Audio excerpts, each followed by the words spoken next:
time with family, staying active, doing what you love. We understand how important it is to live your best life, even as times are changing.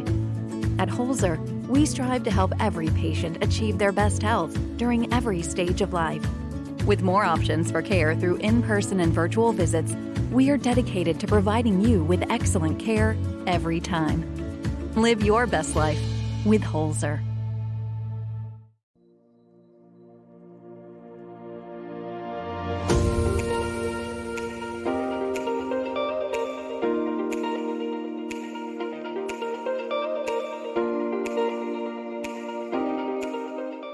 Thank you for tuning in to the Talk of the Town podcast. Joining me this week, I'm Josh Wellington, Executive Director of the Gallia County Chamber of Commerce, and joining me this week is Gallia County Prosecuting Attorney Jason Holdren. Jason, thanks for coming in. Hey, thank you so much for having me. So before we get started into, I think that of all the offices, elected offices, I mean, everybody knows what the sheriff does. We know what the commissioners do, and kind of the roundabout, everything that you're kind of involved in. But your office is a little different, so I want to get into that here in a little bit. But let's start with your background, where, what led, the steps that you took to become an attorney, and then what led to that decision to take that jump into public office. Sure.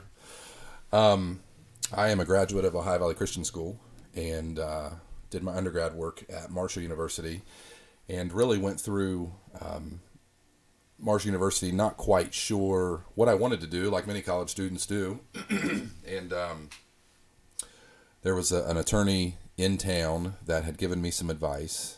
He said, if you have ever considered if you'd ever considered being an attorney, my advice is that you go to law school and do one semester, and you will know for sure whether it's for you or not. And he said, if it's not, you're going to have a little debt. If it is, then you'll know what you were supposed to do. And so I thought that was pretty good advice. So I did it and liked it, and graduated in 2008 from law school, and took the bar. Thereafter, set up my own practice here in Gallia County that was focused on mostly criminal work in Ohio as well as West Virginia. And I counted it up at one point, worked in 20-some counties, I think, and various courts. So had a lot of different experience, and did that for 8 or 9 years, and felt like it was time for me to maybe have a change of pace. And right. So that's kind of what pushed me into politics. So you're in is this your second? In my second term. Yeah. So you'll be back up again in 2 years? Yes. Okay. Yes. So I think everybody kind of knows, when they're reading the paper, if there's a big major crime, that's kind of when we hear the name of the prosecutor's office and things like that, or the sheriff's department makes a bust somewhere, and we see that, charges are being brought in consultation with the prosecuting attorney's office. But you guys do a lot more than that. We do. There's a lot that goes on in a prosecutor's office that the public probably doesn't know a lot about. We are the legal counsel for all the other county-wide offices, elected officials. So we're the legal counsel for the treasurer, the auditor, the clerk, those types of things. We are also legal counsel for all of the townships. So when you think about contracts that various entities may enter into, we either draft those, review those, revise those, advise on different issues that come up from the smallest level of a township to some of the major things that we see that do make the news. So that's another aspect. We prosecute felony adult cases. We do not prosecute the misdemeanor cases. Our county's set up to where the solicitor's office, Brendo's office, prosecutes the misdemeanor cases throughout the county. We also prosecute our children's services cases, so abuse, neglect, dependency cases, and then our juvenile court cases. When juveniles commit either misdemeanors or felonies, we prosecute those cases. We bring foreclosure actions on behalf of the treasurer's office when folks don't pay their property taxes. So there's a lot of different aspects of our office. We are the legal counsel for the Child Support Enforcement Agency. So there's just a number of things that we do that maybe don't make the news as often. Right. Yeah. So you and I talked previously when we talked about you coming on about a fund that you guys have that benefits the community in general through some law enforcement angles. Talk a little bit about how those funds become available, and then some of the projects that have been able to be funded through those different avenues. Sure. We have a law enforcement trust fund. Most prosecuting attorneys throughout the state do have the same fund. And really it's a fund that when we prosecute cases where, let's say, a large sum of money is seized in connection to drug trafficking, we can add language within the indictment when we take that to the grand jury and ask that money be forfeited to for law enforcement purposes. And so if the sheriff's office is the one on the case, then there's a percentage that they take for their law enforcement trust fund. Right. There's a percentage that we take, and we have that agreement worked out with all of our various law enforcement agencies within the county. That money can be used for drug prevention efforts. It can be used for law enforcement training. If there is some nexus to law enforcement or prevention, we're able to use those funds. And so we have tried to use those funds as they become available. And we have funded projects such as Celebrite.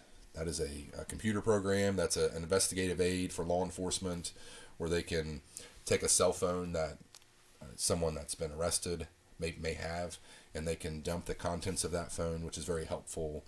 For instance, in a drug trafficking case, a lot of communication between dealers and buyers. So those funds were used for that. We have used funds for drug canines, the upkeep, maintenance of those canines, outfitting cruisers for canines, a lot of those typical type law enforcement things. But we tried to kind of get outside the box a bit, and we've tried to make our law enforcement officers the best that they can be and be the best equipped that they can be. So we've done a number of trainings. We've sent officers to training, and we've brought training here to Gallia County that we've been able to pay for out of that as well. I think that goes a long way in kind of showing that, I think, sometimes you look at, I guess, prosecution in general, or maybe it's just, the law enforcement side in general, whether it's all the way from the officers up through the prosecutor's office, or the judges. People sometimes will look and say, they're reaping the benefits when people are going to trial, or they're going, we're bringing these people in. There's the monetary benefit of that, but there's a bigger benefit in the prevention of it to start with. Sure. Yeah. And that kind of goes to an awareness that we try to. My office tries to be as involved as we can be with our students in our schools. We supply, another thing that's funded out of this account is we supply trick-or-treat bags to every student in the county, whether they're in school, whether they're homeschooled. Awesome. And so there are drug prevention messages on those bags. And somebody from my office makes the trip around the county once every fall to hand those out. And then we have a number of youth groups and homeschool groups that come into the office and grab a stack of those as well. So we try to engage as early as we can, and then I try to make myself and my staff available as much as we can to all of our high schools, to discuss the Fourth Amendment, the Fifth Amendment, to discuss drugs in general. We the sheriff and I have been invited to talk at a number of different locations and in front of a number of different groups that you wouldn't think would want to hear about it. Right. But the reality is this: we are all impacted. We are all impacted by addiction, whether your property is stolen so that an addict can go purchase drugs, whether your spouse, your child, your grandchild, your niece, your nephew, your uncle, your aunt, we all don't have to look far to see loved ones that are impacted or were directly impacted. And so we do all that we can to provide an awareness to folks and to provide resources and information so that if they find themselves in that situation and they're just not quite sure what to do, call us. We're not looking for new criminal cases, but we are looking to help people. Exactly. And so, and we've had people take us up on that, and we've helped people get into rehab. I like to steal a line from Kevin Dennis from the Field of Hope when I speak, and drug addiction, if not addressed, will lead one of three places. It will lead to death, prison, or radical life change. And so we are hoping that people will see that there's a better way, and that there are people that care to show them that way, because you and I are, as citizens of Gallia County, are better off when our community is better. So, and that kind of goes into something we talked about a couple weeks ago on here when we had Cardinal Recovery on. For years, the way you treated drug addiction was we tried to jail our way and arrest our way out of it. And I think that it's finally coming to the forefront that that's not the ultimate solution. So to hear you talk about, we've got to be preemptive and keep them basically out of you, in front of you. Let's be in front of them before they're in front of you. Right. Kind of thing. Yeah, in my office, the vision that we've kind of come up with in our office, and the things that we believe are important, is that we prosecute drug traffickers, those that are bringing drugs in, selling, peddling that to some of our most vulnerable people, that we handle those cases very aggressively, that we send a message. Yes. The other main focus that we have within our office are those that harm vulnerable populations, the elderly, kids, those crimes of violence. We take those very, very seriously. Not to say that there are other cases we don't, but when it comes to drug possession, when it comes to someone that is located that has some drugs in their pocket or something along those lines, you're exactly right. We cannot jail our way to sobriety. Right. And in fact, the law doesn't allow us to put most low-level felonies in jail or send them to prison. Right. And so so the legislature has forced our hand to look at those alternatives. And I say force our hand as though it's maybe a bad thing. I think sometimes it is a bad thing because, for instance, if your garage is broken into, that's a breaking and entering. That's a felony 5, the lowest level felony. And guess what? We can't send you to prison. We can't send someone to prison for that. And so sometimes when you have these repeat type offenders of low-level crimes, sometimes prison is the only option we haven't tried. Right. That might be the thing that gets them to turn from their ways. So, but we have kind of in that vein of dealing with these low-level felonies. Judge Margaret Evans, through the Common Pleas Court, runs a very successful drug court program where folks have to be sober, they have to get a job, they have to address head-on their addiction, they have to look at the way they make decisions, and my office is a part of that. Judge Eric Mulford from the Gallia Police Municipal Court runs a successful drug court program on the misdemeanor side, and the same thing. We look at how we make decisions, we hold folks accountable, and try to instill a different way of living. But there is always that consequence on the other side. If we're not successful, if they don't want to take this opportunity, incarceration is the last resort. You and Sheriff Champlin have a very, very good relationship between your two offices, at least from looking at it from the outside. Yes, we do. How important is that to the success on both sides?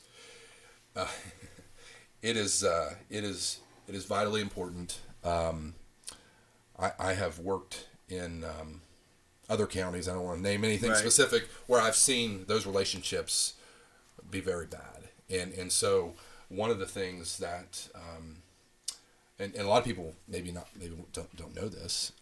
Sheriff Champlin and I really didn't know each other real well when we first started running for office. Right. And so, but once we were both fortunate enough to be elected by the voters of Gallia County and took office, we met pretty regularly to talk about the plan forward and the importance of our offices working together. Right. And so when the officers come upon something on a Friday night, Saturday, what day or night, they have the numbers for all the prosecutors within my office, because there's a lot of real-time decisions that need to be made and a lot of things that can impact the success or failures of a future case.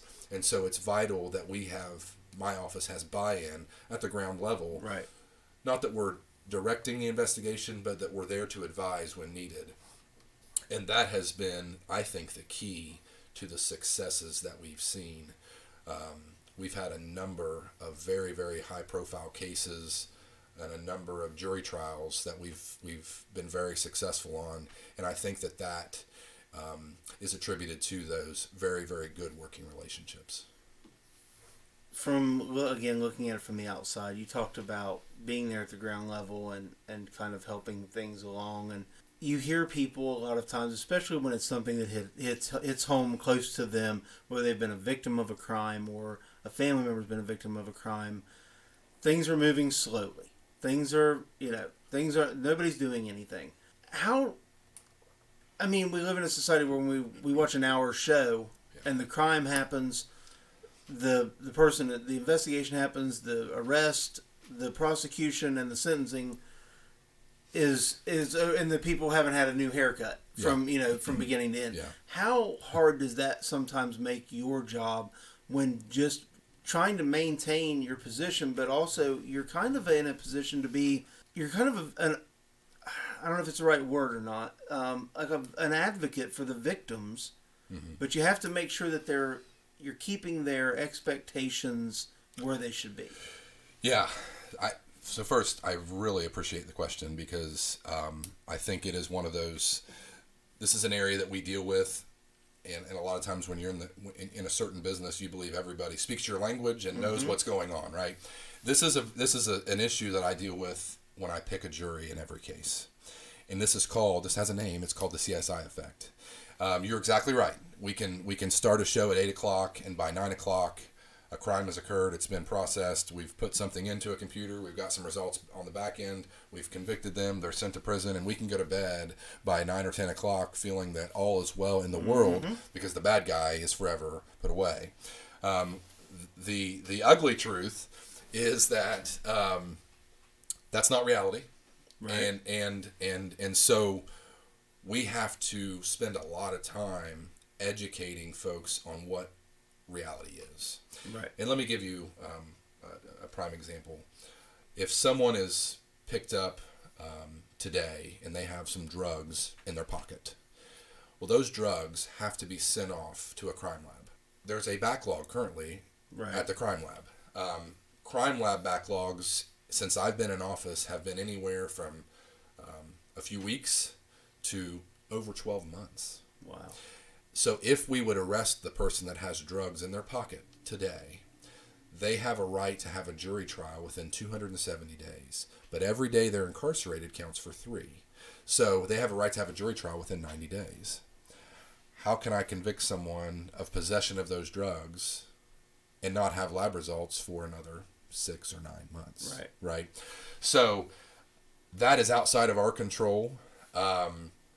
But on these bigger cases where we see, the interdiction unit, seizing kilos of drugs, we have a way to reach out to the lab director and say, can you make an exception? Can you expedite this? Because we've had to basically make the stand that there are certain levels of drugs that we can't release people. We have to take them to jail. Yeah. This is no longer an F5. Yes. Yeah. Absolutely. This is distribution level. And historically, Gallia County's not done that. And so when I got in office, I wanted to sit down with the post commander and the sheriff and have some conversations about, we cannot continue to let these people out and wait on lab results. Let me make some calls to these labs to see what our options are, because I believe the people of Gallia County, me as a citizen, expect that these people will be incarcerated, not get out, and be held accountable. Right. And so that's what we've done when we're looking at high-level felonies. We'll make those calls to see if we can get these lab results turned around quickly so that we can arrest on scene and prosecute and see these things all the way through. There's a number of press releases out there and stories that the paper has covered where we have done just that, and from arrest to sending to prison has been 70, 80, 90 days. And so we've been able to formulate those relationships and maintain those relationships to, for the safety and advantage of our people. On a non-drug related case, there's just a lot that goes into an investigation. And so I mentioned Celebrite earlier. On a cell phone these days, I don't have the latest Apple, so I don't even know what that number is up to now. Right. The amount of information that can be housed and maintained on the phone and the cloud, it's not as simple as just dumping that phone. It's dumping it and then having to sift through everything that's there. So we used to show people in advertising along that line is they would want to know, how do you do that? How do you know that I'm in this building? So you're sending me, we would send an ad to someone for a competitor of the business they were in, based on their location.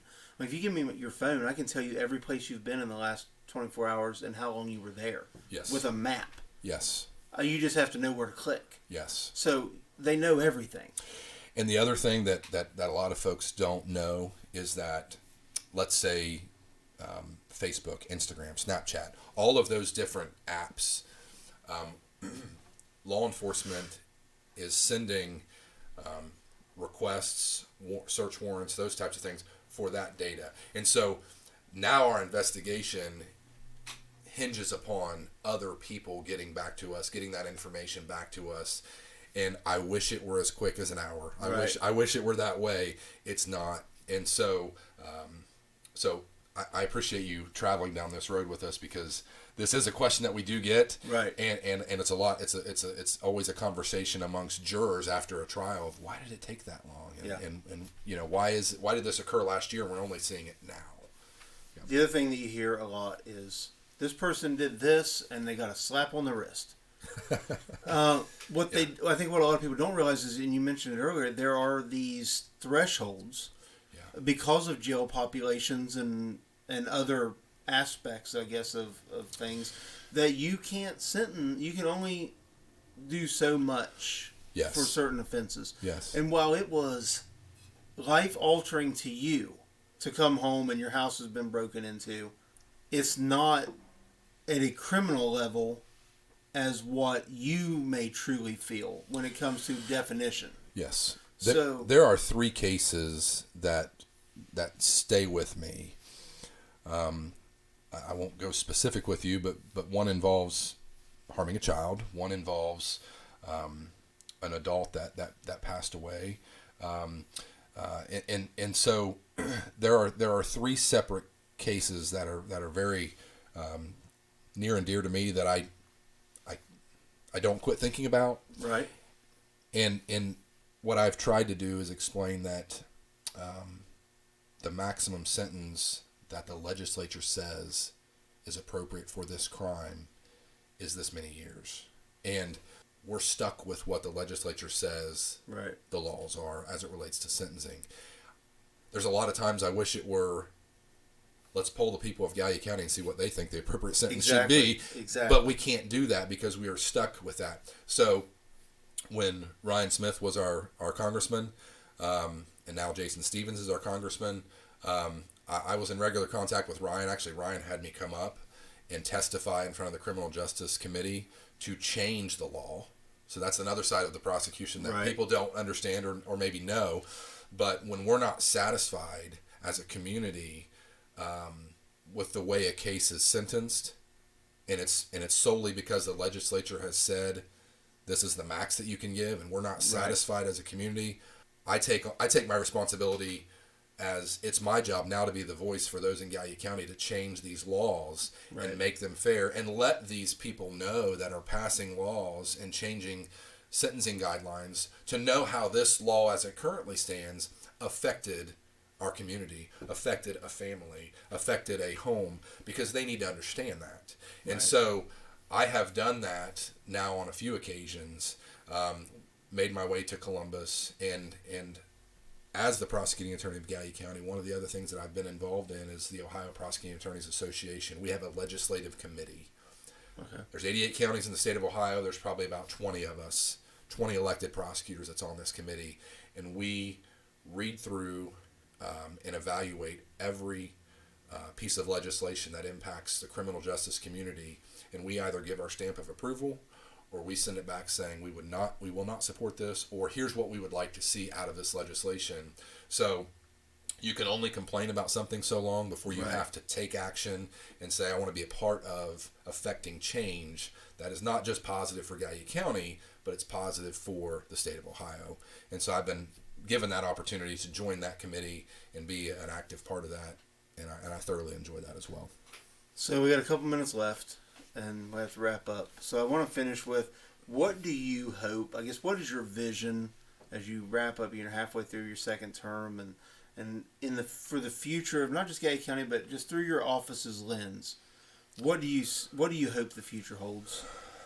The world, we don't have to look far to see the turmoil that's occurring within our world.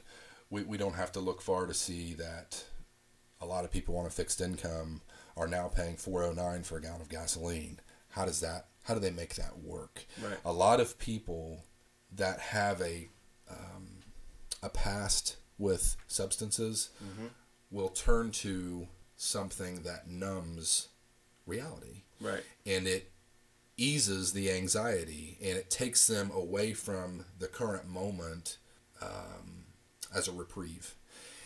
And the focus of, I don't want to say the focus of my office, but one of the things that I have seen through being a participant in drug court is what I would like to see on a larger scale. Right. And that is that you're not the only one, that we let folks know that you're not the only one struggling. There are others out here, and it's okay to communicate that. It's okay to talk about it. It's okay to come out of the shadows. It's okay to be not okay. It is okay to be not okay. Yeah. And so because there are so many resources and so many people that care, and that is really the hope that I have, is that this world likes to, you go on Facebook and you think, wow, they've got the picture perfect this, or they've got it all figured out. No, they don't. No one does. Nope. And so it's okay to let people know that you're struggling. And so that is maybe a hope that I have, because I'll tell you, there's a lot of stuff that I see in this job that's devastating. There's a lot of stuff that I'll never unsee or unhear. But those glimpses of people that turn the corner and say there's a better way, and not only that, but they come back and they tell other people that were in their shoes, that are following after them, to say there is a better way. I'd say this in drug court quite a bit. There's a passage in Matthew that talks about narrow is the way that leads to life, and wide is the road that leads to destruction. Not many people find the narrow road. And I tell them, if you found it, you have an obligation now to tell your story, to let people know how you found it, how you got there, and maybe you can bring somebody along with you. And that's what we're seeing on a small scale in our drug court programs, and that's something that I would like to see potentially on a larger scale. Jason, I appreciate you stopping in. I'm sure we'll have you back on in the future. We appreciate all you're doing. We appreciate you listening. Always, you can listen to the podcast every Friday on YouTube in the afternoon, and then on Sunday mornings on WJEH FM 93.1 during the 8 o'clock hour. Until next week, thank you for listening, and have a good one.